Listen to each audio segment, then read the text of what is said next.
Okay, so basically the way it works out here in Arizona in the Department of Corrections is there's 5 races, essentially. There's the whites, which is the woods.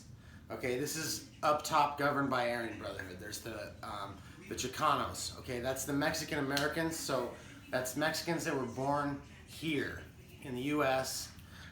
Their parents, for example, might be paisas. Okay, which is people who are born in Mexico. The Chicanos, though, are governed by the Mexican mafia up top. So now, then there's the paisas, like what I just said, the Mexican nationals.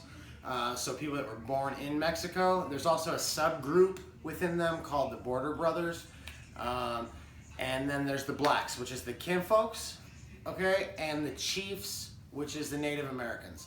Now, as soon as you hit the yard, the very first thing that's going to happen is you're going to be walking in with carrying your mat, all right, and your bedroll. And your people are going to come up to you and ask you, hey, what's up, Wood? Where are you coming from?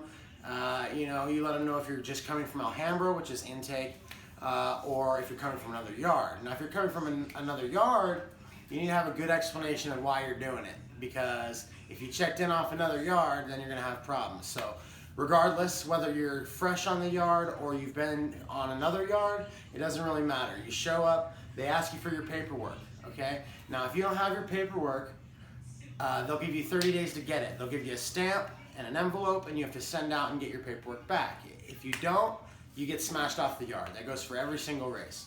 They'll smash you off the yard if you don't have it.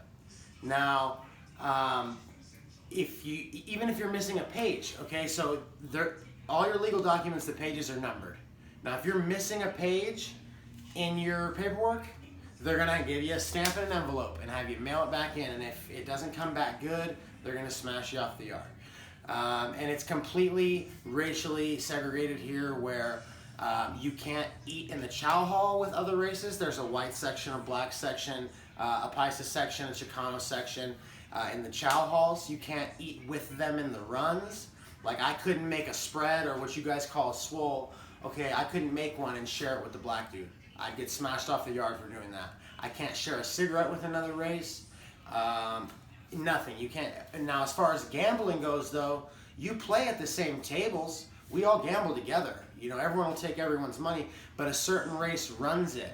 So say you're playing poker, it might be 10-20% the house takes off of every pot. Now, when it's the woods session on the tables, they'll collect that 10%, boom, boom, boom, boom, boom, and that's theirs. Now, 2 weeks later, it'll switch, okay, and it'll go amongst the races. So that was just to correct that one part there. We all gamble together, but it's just ran by a particular race that week. So I think that clears up the beginning of it. But all right, peace.